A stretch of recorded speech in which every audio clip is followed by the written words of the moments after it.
I'm Kara, 25, and last week I got married. What should have been the happiest day of my life turned into chaos when my older sister, Leah, 27, decided to crash the wedding. But to understand how things reached that point, I need to take you back to the beginning. Leah and I have never gotten along, not as kids, not as teenagers, and definitely not as adults. Growing up, we were the textbook definition of sibling rivalry. It wasn't playful or innocent, it was sharp-edged and relentless. Leah always had to be the center of attention, the best at everything, the one who set the standard. If I achieved something, she would find a way to top it. If I got an A on a test, she'd bring home a trophy. If I earned praise for a school project, she'd turn the spotlight back on herself with some grand announcement or dramatic display. It wasn't enough for her to succeed. She needed me to feel small in the process. Our parents didn't help. They thought the competition was healthy, a way to motivate us to do better. What they didn't see or didn't want to see was how much it poisoned our relationship. Instead of being sisters, we became rivals, constantly measuring our worth against each other. By the time Leah left for college at 18, I was relieved. For the first time, I could breathe without feeling like I had to defend my existence. Leah went to a prestigious business school and made sure everyone knew it. She'd come home for holidays, flaunting her accomplishments, while I stayed quiet, not wanting to give her more ammunition. But when it was my turn to leave for college, I managed to outdo her. I got into an Ivy League school. For a brief, shining moment, I felt like I'd finally won. My parents threw a huge party to celebrate, bigger than anything they'd done for Leah. She tried to brush it off, but I saw the flash of anger in her eyes. I thought that would be the end of our rivalry, but I was wrong. Leah wasn't the type to back down. While I was settling into college life, she announced she was starting her own business. With a loan from our dad and a lot of hard work, she made it happen. And not just that, she succeeded. Within a few years, her company was thriving, and she moved to Japan to expand her operations. Suddenly, she was the golden child again, and my parents couldn't stop bragging about her. Meanwhile, I was struggling. After graduating, I landed a decent job, but it wasn't what I wanted. The work felt meaningless, and the more I compared myself to Leah, the more inadequate I felt. I quit after just a few months, thinking I'd find something better, but nothing came along. I spent months in a haze of depression, barely scraping by on the money I'd saved and the financial help my parents reluctantly sent my way. Every phone call with them was a reminder of my failure and Leah's success. During that low point, I met James. He was 26, a chef working at a local restaurant, and the complete opposite of everyone I'd dated before. He was grounded, kind, and didn't play games. When we matched on a dating app, I wasn't looking for anything serious. I just wanted a distraction. But James turned out to be different. From our first date, I felt like I could finally be myself. There was no pressure to compete, no need to prove anything. For the first time in years, I felt safe. We'd been dating for about 3 months when I found out I was pregnant. It wasn't planned, and I was terrified. But James was incredible. He told me it was my decision and that he'd support me no matter what. When I said I wanted to keep the baby, his face lit up like I'd given him the best news of his life. We decided to move in together and take things one step at a time. Marriage could wait. We wanted to build a strong foundation first. Telling my parents was nerve-wracking. I expected them to be furious. After all, I was their promising daughter, now pregnant and unmarried. But their reaction surprised me. Instead of anger, they were overjoyed. My mom cried happy tears, and my dad hugged me, saying how excited he was to become a grandfather. They even threw a party to announce the news to extended family, something I never would have expected. For the first time, it felt like my parents truly supported me, not because I was achieving something extraordinary, but because they were genuinely happy for me. It was a revelation. During that time, my mom opened up about how she and my dad regretted fostering so much competition between Leah and me. They admitted they'd thought it would make us stronger, but instead, it had torn us apart. They promised to do better, to support me without comparison, and to show Leah the same unconditional love. I appreciated their honesty, but I had my doubts. Leah wasn't the type to let go of old habits. And I was right. Even from across the world, Leah found ways to assert her dominance. When I announced my pregnancy, She sent passive-aggressive messages in our family group chat, making backhanded comments about how I was settling too soon and throwing my potential away. It was infuriating, but I kept quiet for the sake of family peace. My parents encouraged me to stay in the group and promised to talk to her during the holidays when she'd be home. I agreed, hoping they could get through to her. But when Leah came back for Christmas, things only got worse. She used every opportunity to brag about her business, her travels, her accomplishments, and, most annoyingly, her miracle baby. She claimed she had recently gotten married in a private ceremony and had a newborn daughter she wanted the family to meet. The timing was suspicious, to say the least, given that my wedding was just around the corner. Leah's presence at Christmas was unbearable. She dominated every conversation, throwing thinly veiled insults my way and making sure everyone knew how much better her life was. I left early, trying to hold back tears, and decided then and there to cut ties with her. My parents supported the decision, though I could tell they were disappointed. They'd tried to fix things, but Leah wasn't interested in reconciliation. She was too far gone. 2 years passed without a word between us. I heard through relatives that Leah was still in Japan, living her glamorous life, and I did my best to forget about her. But as my wedding approached, I started to worry. I knew Leah wouldn't let such an opportunity to upstage me go to waste. And unfortunately, I was right. As I settled into my life in Tokyo, building my business and forging connections, my relationship with my sister Claire became more distant. It wasn't intentional, at least not on my part, but the physical miles between us seemed to mirror the emotional gap that had always existed. Claire and I were different in almost every way, and as much as I hated to admit it, I preferred the space. From what I gathered through family updates and the occasional strained phone call, Claire wasn't doing as well as she'd hoped. She had graduated from a prestigious Ivy League university, a point of pride for our parents at the time. But after a few missteps in her career, she found herself back at home, leaning heavily on mom and dad for financial support. I'd hear snippets about her struggles, failing to secure a promotion, quitting jobs she claimed weren't right for her, and spending weeks unemployed while she reassessed her goals. It was hard to sympathize. To me, it felt like she was squandering her potential, letting pride or indecision hold her back. Our parents, to their credit, tried to be supportive, but I could tell their patience was wearing thin. When Claire and I spoke, our conversations were clipped and tense, almost as if we were each trying to prove something. She'd make pointed comments about how lucky I was to have mom and dad's unwavering support for my business, and I'd counter by reminding her that I had made something of myself with that support. "It's not like I just sat back and waited for things to happen," I said during one call.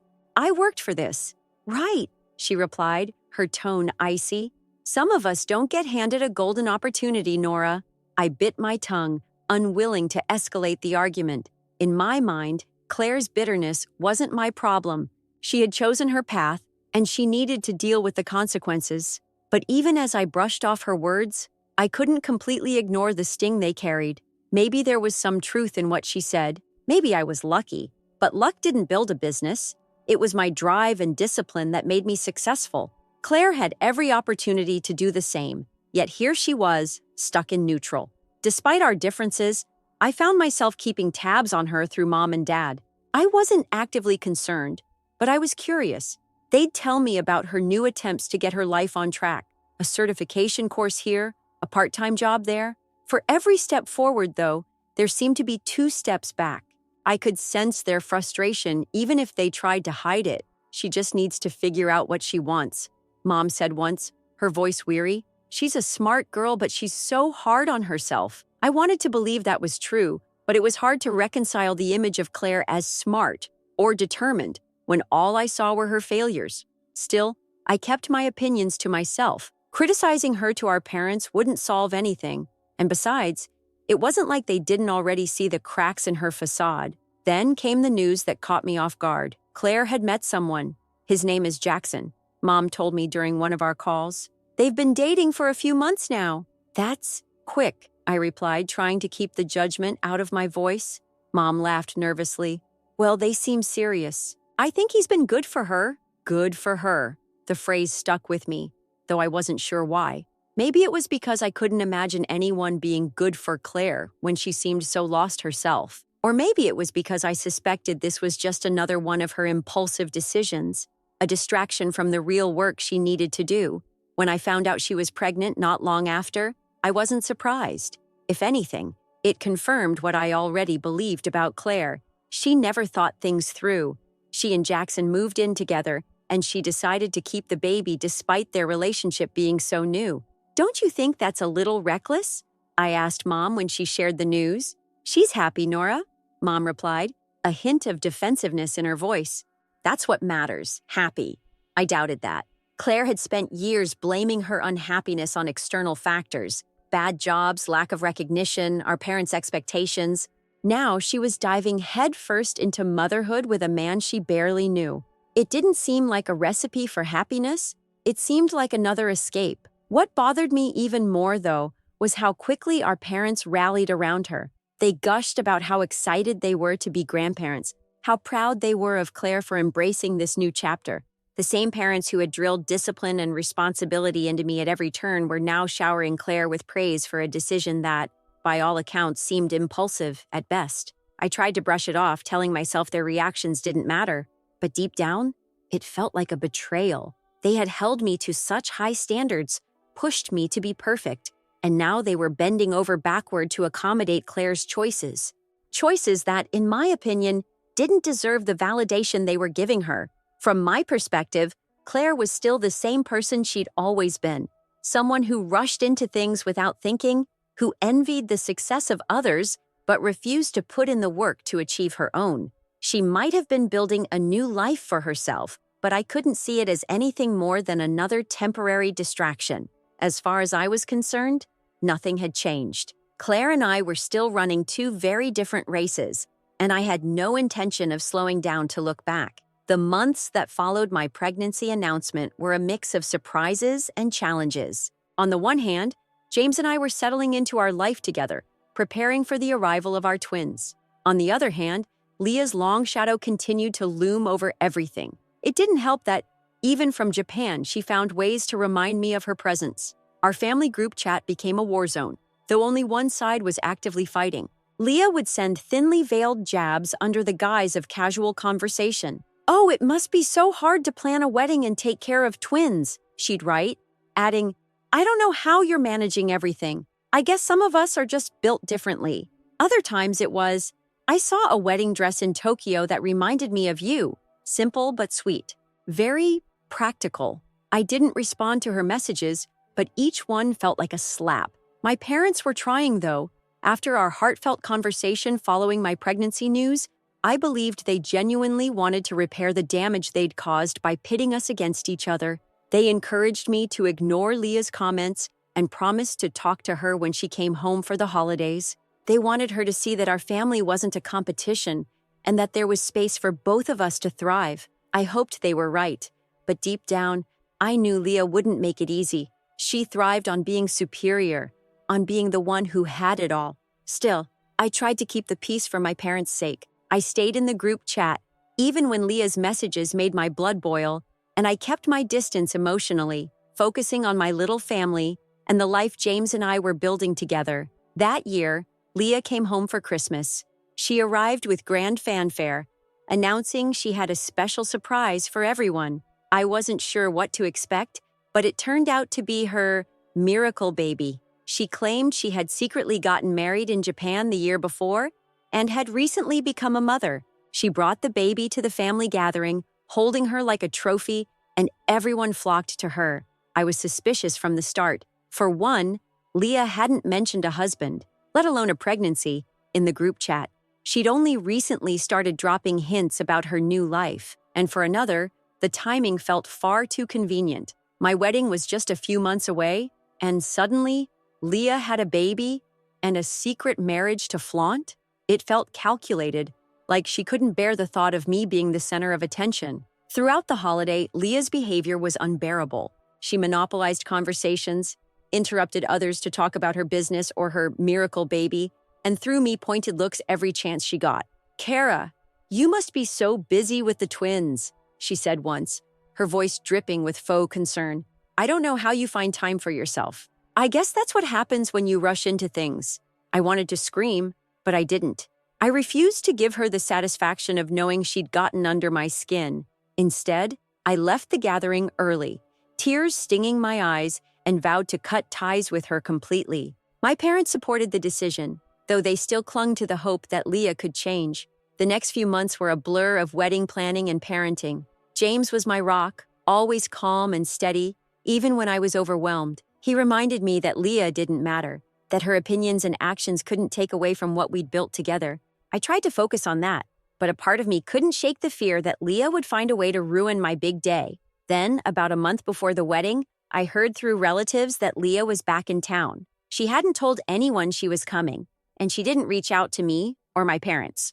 But word spread quickly. She'd been seen around town, always with the baby, always dropping hints about how much she had accomplished. It felt like a warning, a sign that she was planning something. I tried to push it out of my mind, but the anxiety lingered. My parents decided to confront Leah before the wedding. They wanted to make it clear that they wouldn't tolerate any drama and that this day was about me, not her. They invited her over for dinner, hoping to have a calm, honest conversation. I wasn't there, but from what my mom told me, it didn't go well. Leah dismissed their concerns with a laugh. "Oh, please," she said. "I'm not going to ruin Kara's wedding. I have better things to do." But her tone was laced with sarcasm, and her behavior didn't back up her words. Throughout the dinner, she made snide comments about how my parents were overcompensating for their mistakes, trying too hard to play the doting grandparents after neglecting me for years. She accused them of coddling me and acting like I was some kind of victim. By the end of the night, my parents were more worried than ever. My mom called me afterward, her voice shaky with frustration. "Kara, we tried," she said. "We told her to stay out of it, but I don't think she's going to listen.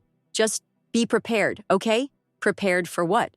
I didn't know. I tried to hope for the best, but a small part of me was bracing for disaster. As the wedding day approached, I focused on the positive. My dress was perfect, the venue was beautiful, and James and I were more in love than ever.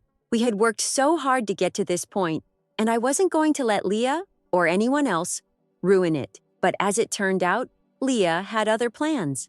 When I returned from Japan, I wasn't just coming back to visit. I wanted to make a statement. My years abroad had been a whirlwind of success, and I was proud of everything I had built. I wanted my family to see that I wasn't just their ambitious daughter. I was their most accomplished one. My business was thriving. My life was polished, and I was determined to remind them of what I brought to the table. I had recently married in a private ceremony, a decision my husband and I made to keep the focus on us rather than on a big event. Shortly afterward, we welcomed what I referred to as our miracle baby, a bright spot in our otherwise fast-paced lives. It wasn't hard to imagine that my parents would finally shift their attention back to me, the daughter who had done everything right. After all, wasn't I the one who had followed the path they'd set out for me, working hard, building a legacy, and marrying someone who matches my values? But when I arrived home, I quickly realized the spotlight was not on me. It was on Claire. She was planning her wedding, and it seemed like the entire family had been roped into her vision. Mom was helping her pick out centerpieces. Dad was offering to cover costs for a lavish reception. Even my aunts and uncles were buzzing about how beautiful and special her upcoming day would be. It was as if Claire had somehow rewritten the family narrative to position herself as the star. I tried not to let it get to me. After all, I had my own achievements to celebrate. I shared stories of my business expansion and showed off photos of my life in Japan. My parents listened, but their responses felt lukewarm, as if they were humoring me before pivoting back to Claire's wedding plans. Even when I mentioned my own recent milestones like my marriage or my child, their enthusiasm didn't match what I'd expected. "Claire's wedding is just a big event right now," Mom said when I brought it up. "You've already accomplished so much, Nora. We're proud of you, but this is her moment." Her moment. The word stung. Hadn't I earned countless moments through hard work and sacrifice? It felt as though my accomplishments were being overshadowed simply because Claire had chosen a more traditional path, a wedding, a baby, and the support of the entire family behind her. As the wedding approached, I wrestled with whether or not to attend. Claire and I weren't on the best terms, and to be honest, I hadn't even been invited. But the more I thought about it, the more I felt like I needed to be there, not as a guest, but as a reminder that I hadn't faded into the background. Claire's success, if you could even call it that, didn't diminish mine. If anything, it only motivated me to hold my ground. So, I decided to go. I dressed impeccably, bringing my miracle baby along as a subtle nod to the life I had built. I convinced myself that my presence would be enough to reestablish the family dynamic as it should be, with me at the forefront. When I arrived at the wedding, the tension was palpable. Claire's surprised expression quickly turned into a thin-lipped smile as she greeted me. "I didn't think you'd be here," she said, her voice tight. "I wouldn't miss my sister's big day," I replied, matching her tone with practiced politeness. I mingled with the guests, many of whom were old family friends. I made sure to highlight my accomplishments in conversations, casually slipping in mentions of my business and my life in Japan. But as the ceremony began, I realized something unsettling. No one seemed to care. The attention was entirely on Claire and Jackson, and no matter what I said or did, I couldn't shift the focus. My frustration bubbled over during the reception. I had overheard a guest refer to Claire as an inspiration, which felt like a slap in the face given everything I had worked for. Fueled by a mix of irritation and the need to reclaim some sense of control, I made a comment to a small group of guests, hinting that Claire's child had been born out of wedlock. It was a petty move, but I convinced myself it was justified. Why should Claire get to bask in unearned glory while my achievements were ignored? However, the situation quickly spiraled out of control. Word of my comment spread, and before I knew it, the joyous atmosphere had turned tense. Jackson confronted me, his anger barely contained, and Claire was visibly furious. "What is wrong with you, Nora?" she hissed. "Why are you even here?" I had no good answer. I'd come to prove something, but instead, I'd managed to alienate myself even further. And then, just when I thought things couldn't get worse, the police arrived. The truth behind my miracle baby came out in the most humiliating way possible. The child I had brought with me wasn't mine. It belonged to a friend I had been living with. I had taken the baby without permission, hoping it would bolster the image I was trying so desperately to project. My friend, understandably panicked, had reported the situation, and now I was being escorted out of the reception in front of everyone. The looks on the faces of my family and the guests were ones I'll never forget. Disbelief, disgust, pity, they all stared at me as though I had completely lost my mind. And maybe I had. In my desperation to hold on to my place in the family hierarchy, I had crossed a line I couldn't uncross. As the police car pulled away, I realized that whatever I had been trying to achieve, I had failed spectacularly. My relationship with Claire, already fragile, was now irreparably shattered. My parents, though likely to try to help me, would never look at me the same way again. And as for the rest of the family, I had made myself into nothing more than a cautionary tale, a reminder of how far someone could fall when they let pride and envy take over. It was the lowest point in my life, and I wasn't sure if I would ever recover. But one thing was certain, I had no one to blame but myself. After the chaos of the wedding and Leah's dramatic arrest, you'd think I would finally get a break. But of course, my family had other ideas. The days following the wedding were a whirlwind of phone calls, messages, and unsolicited advice. Everyone had an opinion about what happened, and none of them were shy about sharing it. My parents were the first to weigh in. They were mortified by Leah's behavior, but also desperate to sweep the whole incident under the rug. "She's not well, Kara," my mom said over the phone. "You know Leah's always been intense, but she's still your sister. We need to help her. Help her." After she crashed my wedding, insulted my children, and kidnapped someone else's baby? I couldn't believe what I was hearing. "Mom, Leah needs more than help. She needs professional intervention or jail. What she did was insane." "She's not going to jail," my dad cut in. "We'll talk to her friends.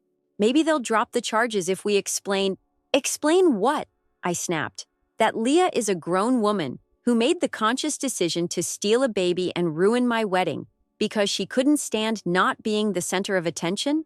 If anything, you should be apologizing to me for even suggesting I defend her." That ended the conversation, but the guilt trips kept coming. My parents insisted I should reach out to Leah's friends to smooth things over, claiming it was the least I could do as her sister. I refused. It wasn't my responsibility to clean up Leah's mess, and frankly, I didn't think she deserved my help. Leah, unsurprisingly, found a way to contact me herself. She left a voicemail that started with mock sincerity, but quickly devolved into accusations.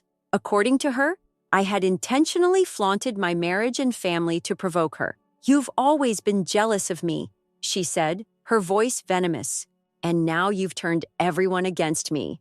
I hope you're happy." For the first time in years, I felt nothing but pity for her. Leah had spent her entire life trying to prove she was better than me, and now she was completely unraveling. But pity didn't mean forgiveness. I deleted the voicemail without responding. Meanwhile, James was my anchor through it all. He reminded me that we had more important things to focus on: our marriage, our kids, and the life we were building together. "You don't owe Leah or anyone else anything," he said firmly. "She made her choices, and now she has to deal with the consequences." His support gave me the strength to make a difficult decision. I told my parents that I needed space, not just from Leah, but from them too. "I can't keep being dragged into her drama," I explained, "and I can't keep pretending everything's fine when it's not. I need time to focus on my own family." They were hurt, of course. My mom cried, and my dad tried to argue, but I held my ground. I wasn't cutting them off completely, but I needed distance to process everything. For once in my life, I was putting myself first. A few weeks later, I heard from a relative that Leah's friends had decided to press charges. She was facing potential jail time, though the case was complicated by the fact that she'd been living with the baby's parents and acting as a babysitter. Still, her actions at the wedding and the lies she'd told about the baby being hers made it clear she wasn't stable. It was only a matter of time before the law caught up with her. I thought I would feel triumphant, but I didn't. If anything, I felt a deep, hollow sadness. Leah's life had spiraled so far out of control, and no one, not even our parents, had been able to stop it. But I also knew it wasn't my burden to bear. Leah had made her choices, and now she had to live with them. As for me, I was determined to move forward. James and I had postponed our honeymoon after the wedding fiasco, but we were finally making plans to take the trip we'd dreamed of. My parents were still trying to reconcile with me, but I told them I needed time. Whether or not I'd let them back into my life depended on whether they could truly understand the damage their favoritism and neglect had caused. For now, though, my focus was on healing and happiness. Leah might have tried to steal my moment, but she didn't succeed. My wedding, my family, and my future were mine, and no one could take that away from me. After the chaos of Claire's wedding, my life unraveled faster than I ever thought possible. The fallout from my actions was swift and unforgiving. The friend whose child I had taken pressed charges, and I found myself facing the very real possibility of a criminal conviction. The media caught wind of the story, spinning it into a salacious tale that painted me as an unhinged, jealous sister. My carefully curated image of success and poise was in ruins. My parents, despite their initial instinct to shield me, couldn't deny the gravity of what I'd done. They were devastated, both by my actions and by the strain it had placed on our already fragile family dynamic. Mom cried when she visited me, torn between anger and heartbreak. Dad, usually stoic, barely said a word. Their disappointment was worse than any punishment the legal system could hand down. As for Claire, she cut me off completely. She refused to speak to me, let alone forgive me. The bridge between us, already weakened by years of rivalry and resentment, had collapsed entirely. I'd always viewed her as my competition, someone I needed to outshine. Now, I saw her as someone I had deeply hurt in ways I couldn't undo. But even as regret settled in, my pride wouldn't let me admit it to her or to myself. The isolation was suffocating. Friends distanced themselves, my professional network dissolved, and even acquaintances avoided eye contact. The whispers and judgment followed me everywhere, a constant reminder of how far I had fallen. At home, my parents tried to support me in their own way, but their efforts felt hollow. I could tell they were exhausted, unsure of how to reconcile the daughter they had raised with the person I had become. I tried, at first, to justify my actions. I told myself that Claire had always pushed me, that her successes were meant to spite me, that I was simply defending my place in the family. But those excuses rang hollow. Deep down, I knew the truth. This wasn't about Claire. It was about me, my insecurities, my need for validation, and my inability to let go of a rivalry that existed mostly in my own mind. The legal proceedings were grueling. I was lucky that my friend, despite pressing charges, didn't pursue the harshest penalties. She made it clear she wanted accountability, not revenge. I ended up avoiding jail time, but was ordered to pay fines and complete mandatory therapy sessions. The court's leniency didn't erase the shame, but it gave me a chance to rebuild, if I could find the strength to take it. Therapy became a turning point, though it was anything but easy. Sitting in that room, stripped of my defenses, I had to confront the person I had become. I talked about my need to be the best, my fear of being overshadowed, and my inability to let go of the idea that my worth was tied to other people's approval. Slowly, painfully, I began to unpack the years of rivalry with Claire and see it for what it was, a distraction from my own shortcomings. The process of healing wasn't linear. There were days when the weight of everything felt unbearable, when I wanted to crawl back into the protective shell of denial. But there were also moments of clarity, where I glimpsed the possibility of being someone better, not for anyone else's sake, but for my own. I haven't spoken to Claire since the wedding, and I don't know if I ever will. She deserves her peace, and I don't blame her for keeping me out of her life. As for my parents, our relationship is still strained, but they're trying. We're all trying. It's a slow, awkward process, but it feels genuine. Looking back, I can't change what I've done or the hurt I caused, but I can change how I move forward. For the first time, I'm learning to let go of the comparisons, the need to prove myself, and the constant chase for approval. It's not easy, and I still have a long way to go, but I'm beginning to understand that my worth doesn't depend on outshining anyone. It comes from within. And while the path ahead feels uncertain, I'm finally ready to walk it, one step at a time.